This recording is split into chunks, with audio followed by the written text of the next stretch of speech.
this week we have another, technical lab like last week's. It's way longer, but you have all week to do it, unlike last Friday when you had just that day to do it.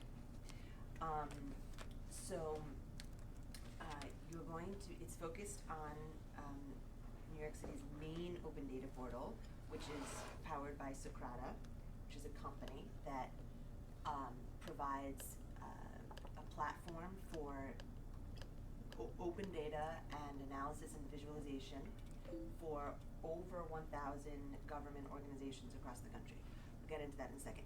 But so essentially, because Socrata permits data analysis within its platform, it's very different from the portals we looked at last week that just sort of feed you information when you put in a simple inquiry.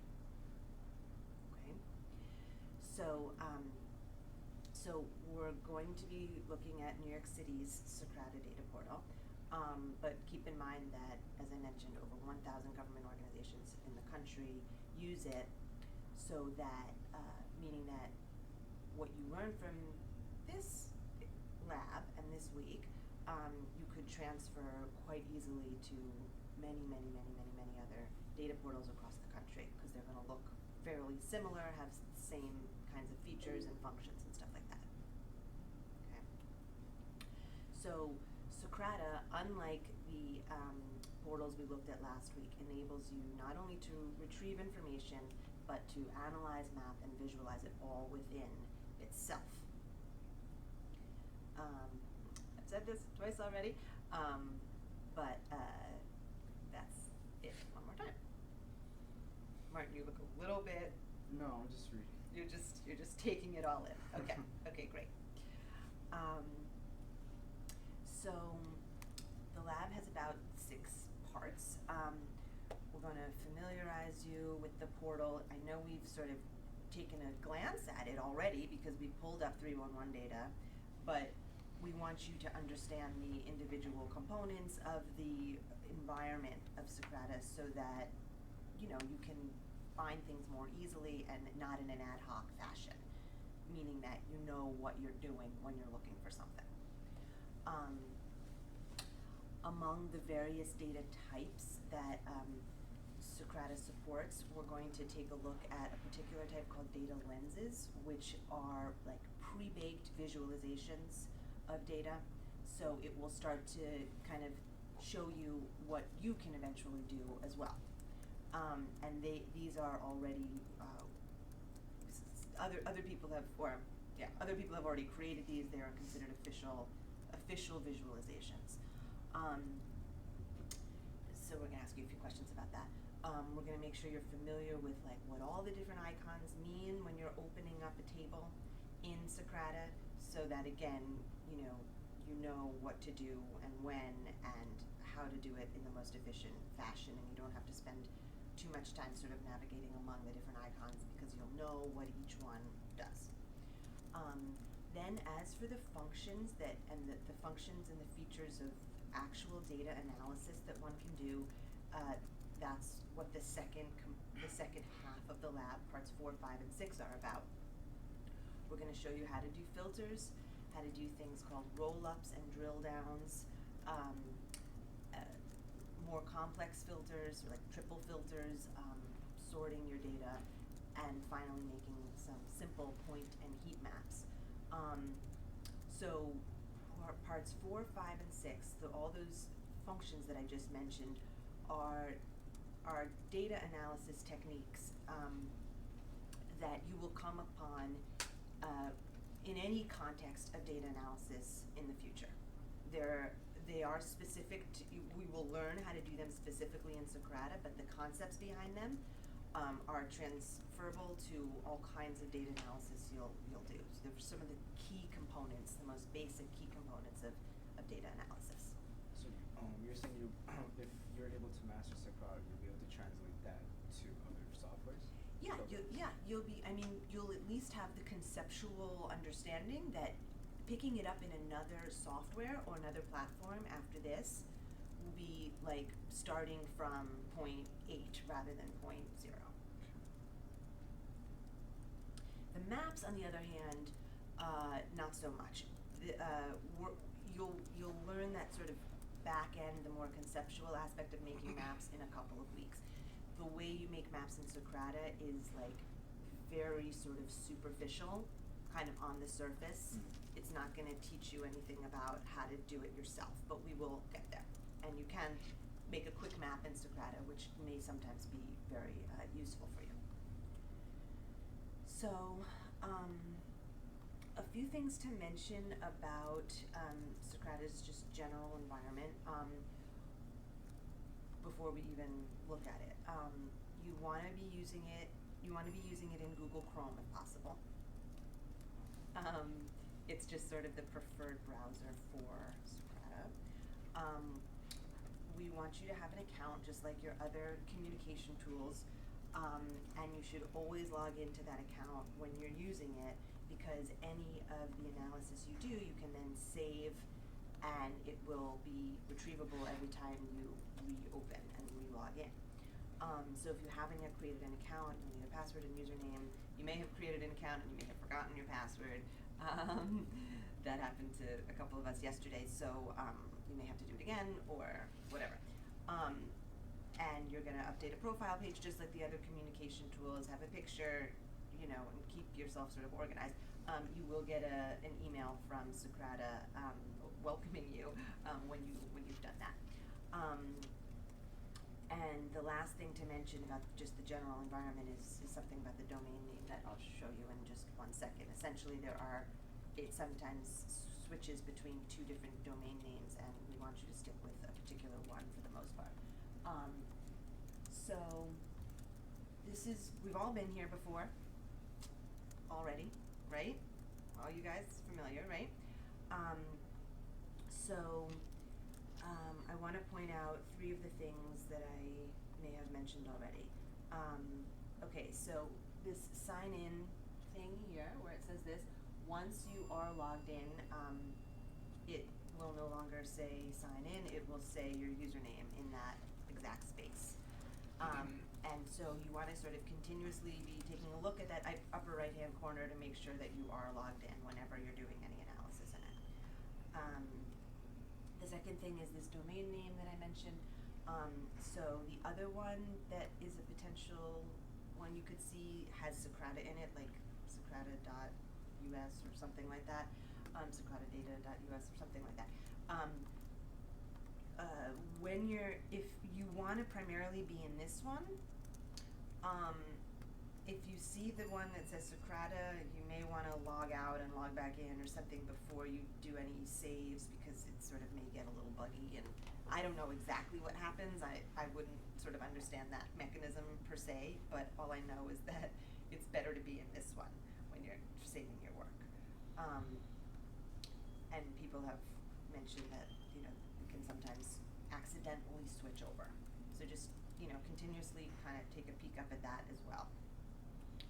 And then the third thing to mention real quick is the source.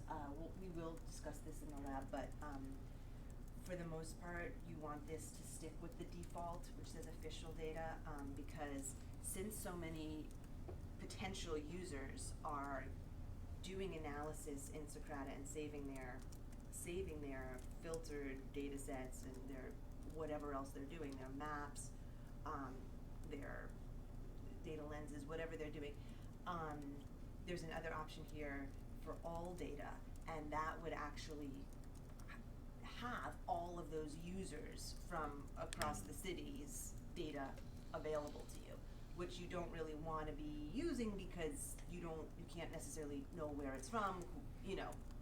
It's not official.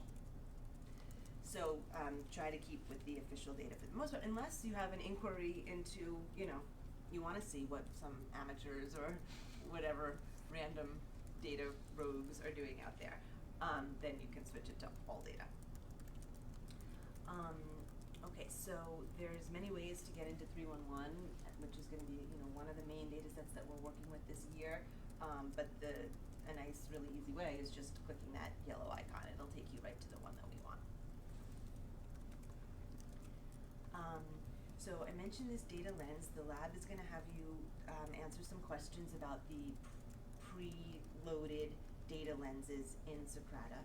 I just wanted to show you an example of what one might look like. So this is the NYPD motor vehicle collisions data lens, or part of it.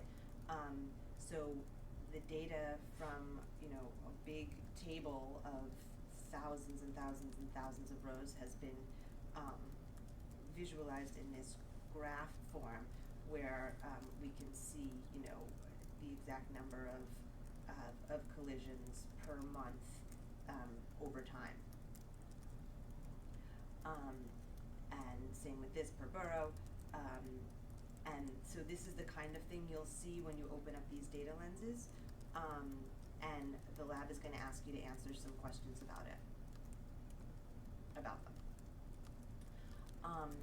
So as I mentioned, part 3 of this lab, we want you to become a little familiar with what all these icons and stuff mean. So the lab actually provides specific, so, and just take a look here, this is from the Socrata website, but this is from Oregon, the state of Oregon. So just as I mentioned about different government organizations using this. It looks the same for New York City. Now, Noel placed in the lab descriptions of what all these numbers really refer to. And there's no questions based on them in the lab, but we want you to read them and understand what each of these numbers is referring to. Again, so that, you know, when you're doing something in Socrata, you know the most efficient way to do it, and you don't spend too much time sort of scrolling around the different icons thinking, how do I do this, how do I do that? Yeah, no. So I just want to point out the most efficient things that you should know in the Socrata kind of like data table. So one is that this icon up here indicates what type of tabular data that you're looking at. If it's orange, it's going to be the raw data set, and if it's blue, it's going to be the filter. So the filter is always creates a certain level of what's a way to put it? The filters are sometimes confusing, and you have to really understand the flow of editing a filter. So if it's orange, that means that it's the raw data set, and if it's blue, that means you're dealing with a filter. And as you can see here, this blue here also means filter, and most of the times when the data comes up as a tabular data, it will present itself with this filtered view. So you're always kind of like even when this is an orange or a data set, you're ready to play around with the data. And this is listed in the lab, but the key pieces of this particular view that you should look at is, one is this filter button, which will allow for you to do all the primary analysis. Visualization will allow for you to do some very basic charts and graphs and mapping. Export is where you'll be able to get the CSV, so that way you can export it into Excel or Google Sheets. Discuss is where you'll find people commenting on the data set. So if you, for example, if you're playing around with the data, like Community Board 8 in Manhattan, it has at times been geocoded also in the Bronx, because there's a small part of Manhattan that actually is in the Bronx, Marble Hill, which is a political anomaly. And so, but the Marble Hill is actually represented by the Bronx Community Board. And so I think it's Bronx Community Board 8. But because it's in technically Manhattan, the geocoder in 311 has indicated that it is Community Board 8 in Manhattan, even though it's not Community Board 8 in Manhattan, right? It's part of Manhattan, but it's represented by Bronx Community Board 8. And so not all, this kind of goes back to that original statement of that data is a point of discussion, and not all data is 100% accurate. And so the discuss feature, if you find anomalies, will allow you to kind of report them or have a conversation with other data users. And then the last one is the about, over here in the far red, about. And there was a piece of legislation that was passed that we advocated for around data dictionaries. And so just about every single data set on the city's data portal will have a data dictionary. And so if you go to the About button and scroll down, there'll be a section in there that says data dictionaries, and that's more or less your manual on how to use the data, right? That will tend to indicate where the data comes from, what are the different fields within the data. So that's a good place to also know. But primarily for the playing around with the data on Socrata is going to be this blue filter, and that's what the assignment is, the lab is really going to have you focus on. So I just want to. Thank you. And all of that information that you just said is actually written out in the lab, so you'll have that written to refer back to. Can I ask a question? Yeah, absolutely. Do you, when we're using this data, if we want to like manipulate or analyze it, is it convenient to do it on the site, or do we export it to Excel? Great question. So the point of this, of the way we're organizing this boot camp is we want you to be able to do some of the analysis that you choose within the portal, because its functionality enables you to do that. However, once you are familiar with some other software, or if you already are, you may find it more convenient or more to your liking to export it. But, so it's up to you. But we want you, for the purposes of this week, to know how to do it in Socrata. What if you don't have access to another software at that moment? You can do this all on the web, free, you know? Right. So,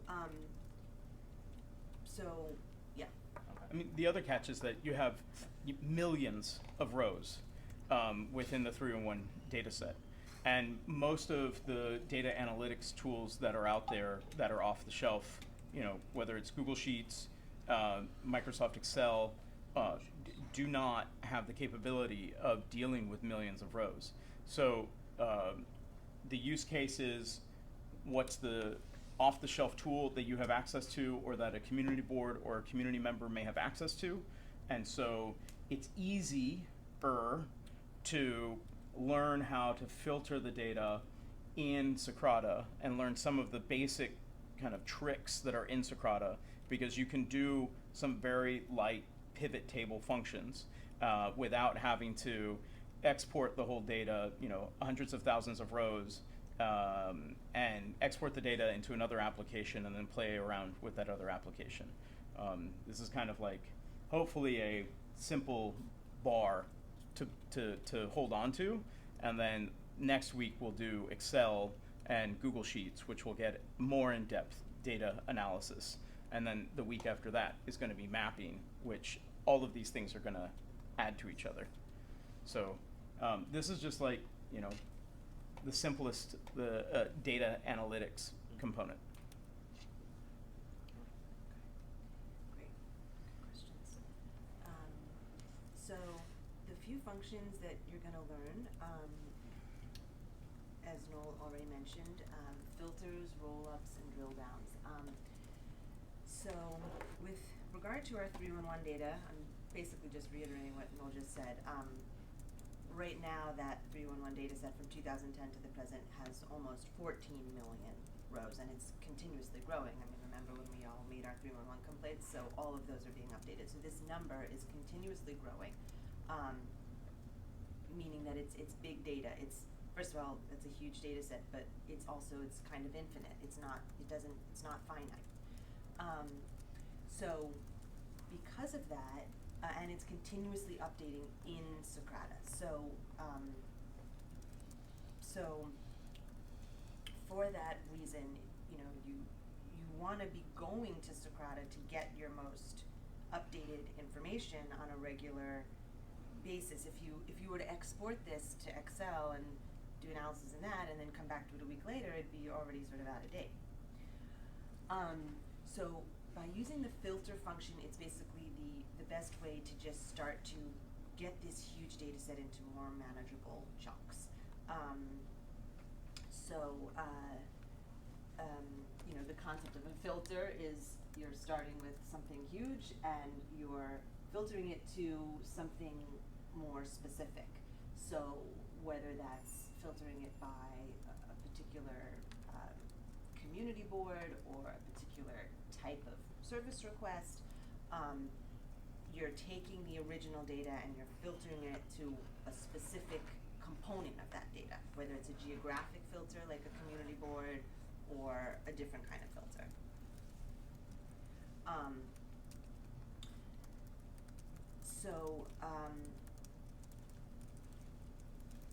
And the lab tells you a little bit more about, gives you a bit more of a conceptual background on the filter concept. But I think it's very intuitive, but it's good to think about it, what it actually means as well. So I hope you'll be able to do that in the lab. Okay, so Rollups. This is a fake little 311 table that I made yesterday, and it's much simpler than far fewer columns, etc. But I wanted to use it as an example to show you what a rollup is.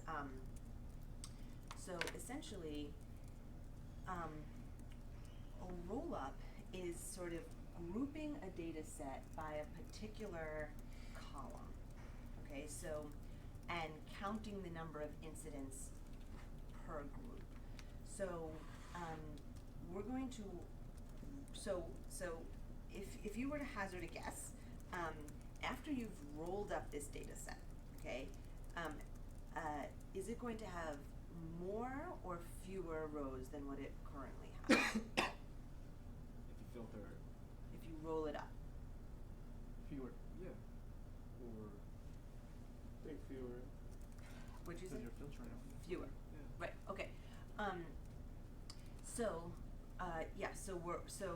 if we roll this data up by complaint type, we have three complaint types, right? Mm-hmm. Street, noise, and housing.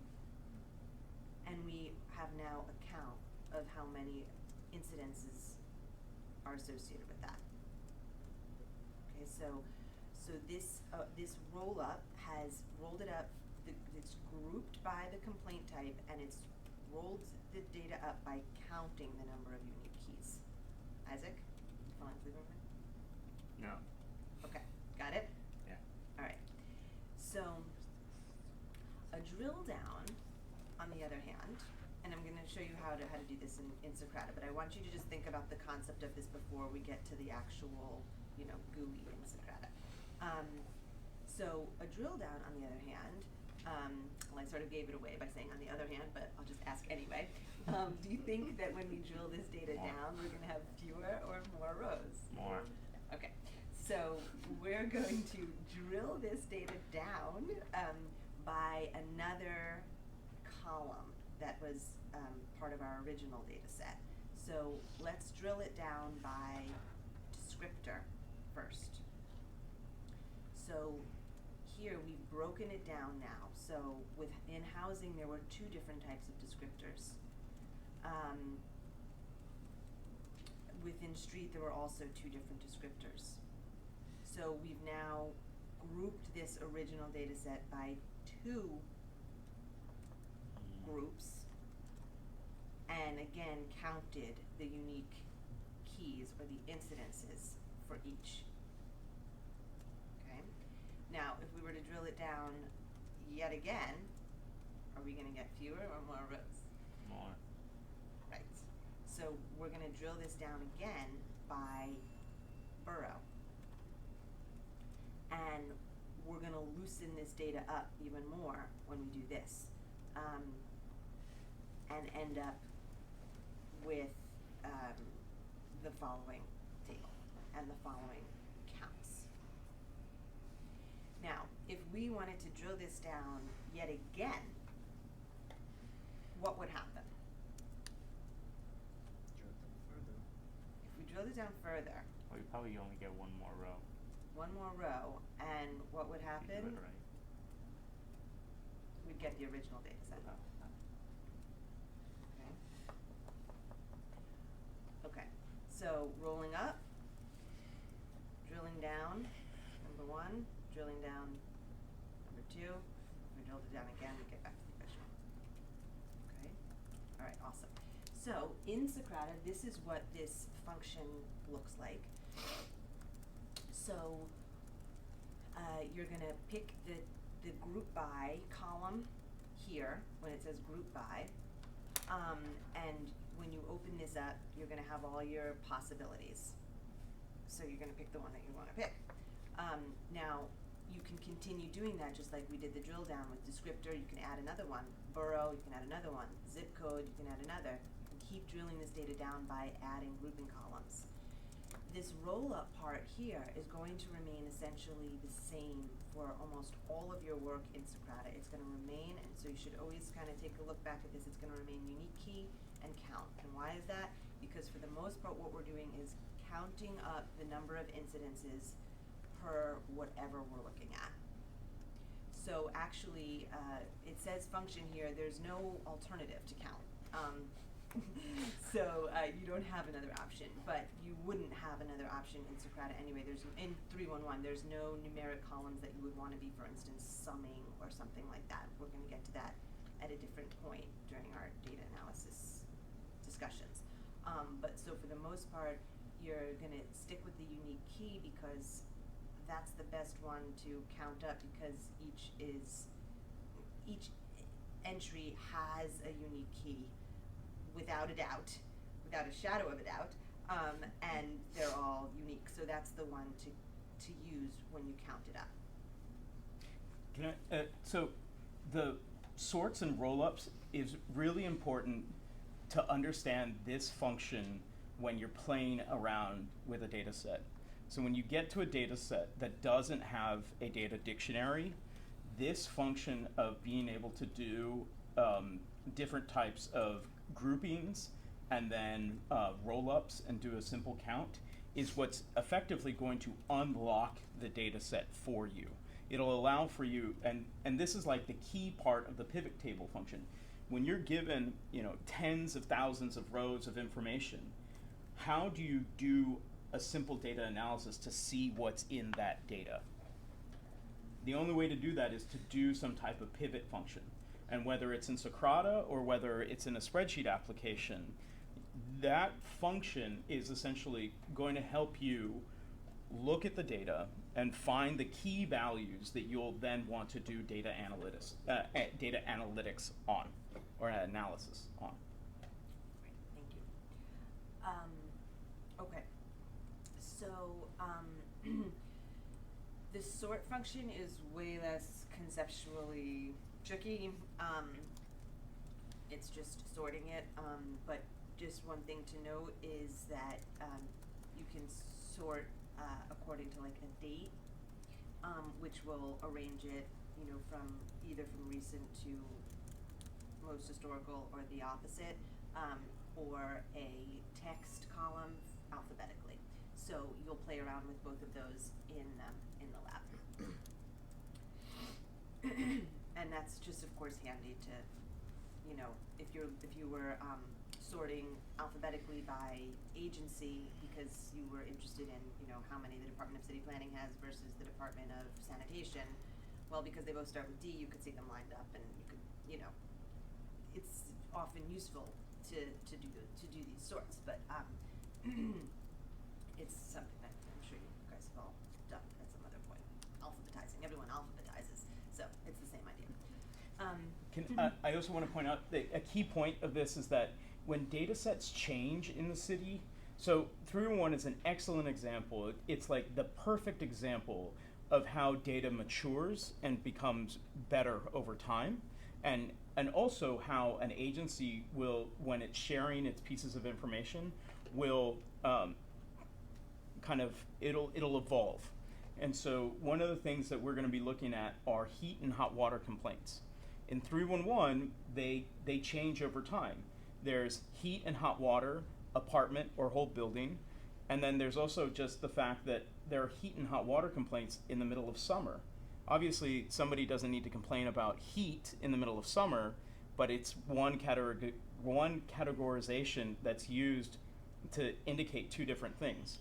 And so using these functions enable you to essentially look at and we will get through this complaint type and descriptor, is that you'll be able to make a whole list and just be able to see all of the different functions that 311 uses. There's no manual for 311 data, but these key pairs around complaint type descriptor and then sorting these things in an alphabetized way will essentially make the manual for the data. And this is one of the few data sets that you can use the Socrata tools to build more or less a data dictionary for the analytics work that you're going to be doing. That made it pretty clear. Yeah? Yeah. What'd you say? No, I said that made it really clear. Oh, great, awesome. No, I'm not saying you did too. No, but- no, I'm happy. If anyone's clear, that's great. Okay, so,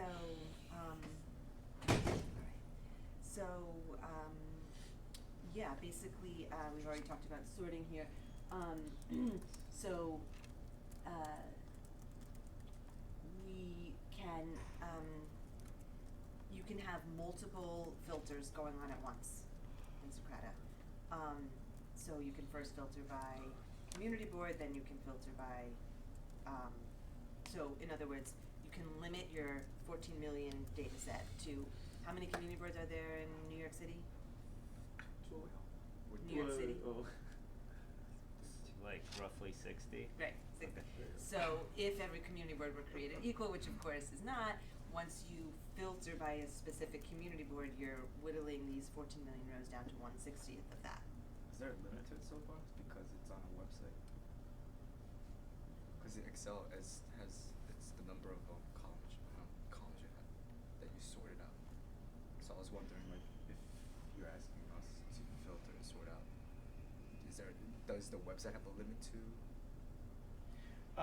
I mean, there's just going to be like a human limit. Like you're not going to be able to, through the breakout, you will have to more or less make filters and trim down some of the 3-in-1 data.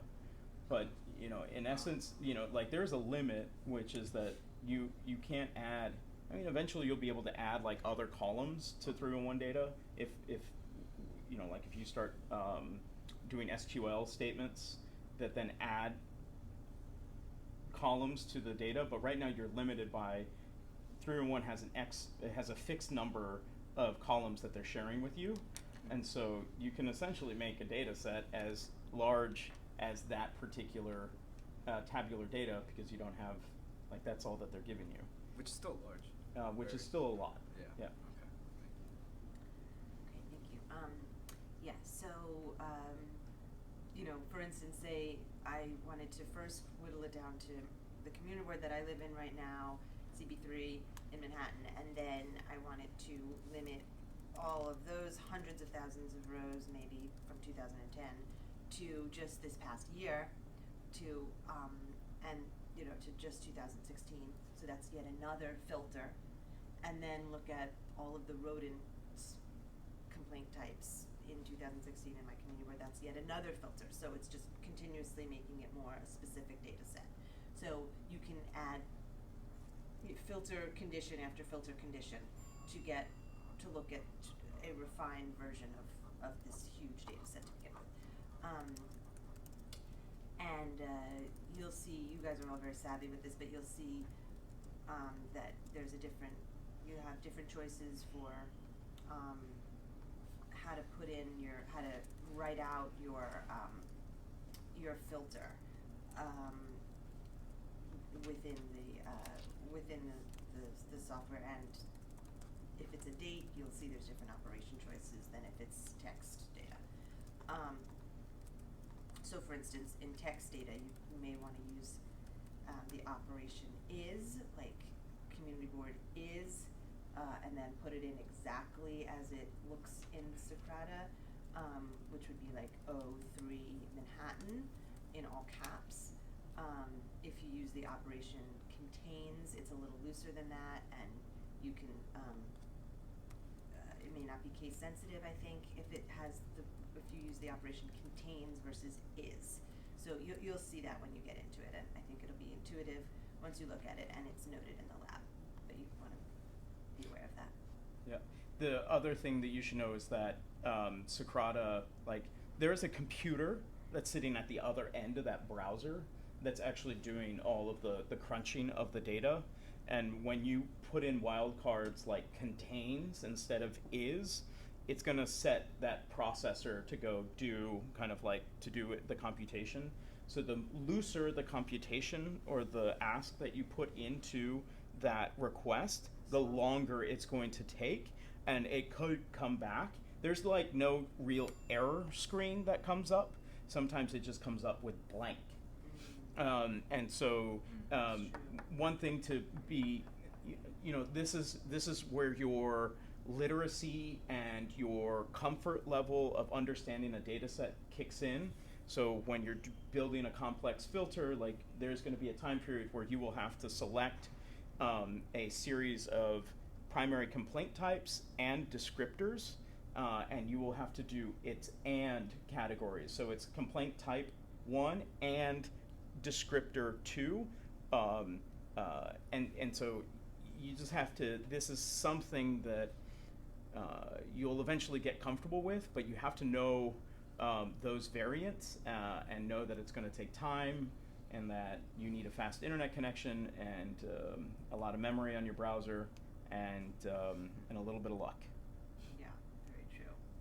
And then that's another time when, continuously kind of take a peek, make sure you're logged in, because you could have accidentally gotten switched out, and then whatever you're working on, you won't be able to save. So, it's good to have all of these issues kind of floating around in your brain, so that you sort of know how to troubleshoot and how to prevent certain things from maybe happening. Not that, like, these things are gonna kill you, but they may slow you down. Okay, and so the final thing we'll talk about real quick is making maps. As I said, like, we're not doing any, like, back-end conceptual issues with making maps here. But Socrata makes it very easy to make a quick point map or a quick heat map, which can be really useful if you want to just do it quickly and not open another GIS type of software. And also dealing with, the human error that comes from when you download a data set and then you import it in. You might import the wrong one in, you might import one from last week and be working with it, and, so that's another benefit to just doing it in Socrata sometimes. Especially if it's for something simple. So this is the menu for when you click the visualize icon that Noel showed you earlier in the dataset view.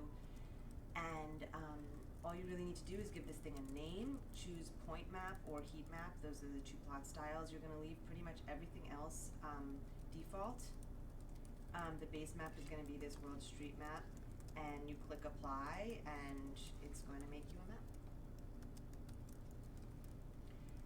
So you're going to do a couple of those maps in part 6 of the lab, and then part 7 of the lab are some sort of rigorous, quick, complex analyses about your particular community board, which will help you get to know Socrata as you get to know the data. Kind of rhymes. And that's basically what the lab consists of. So there's like 20 questions in the lab, and then there's these putting it all together analyses at the end.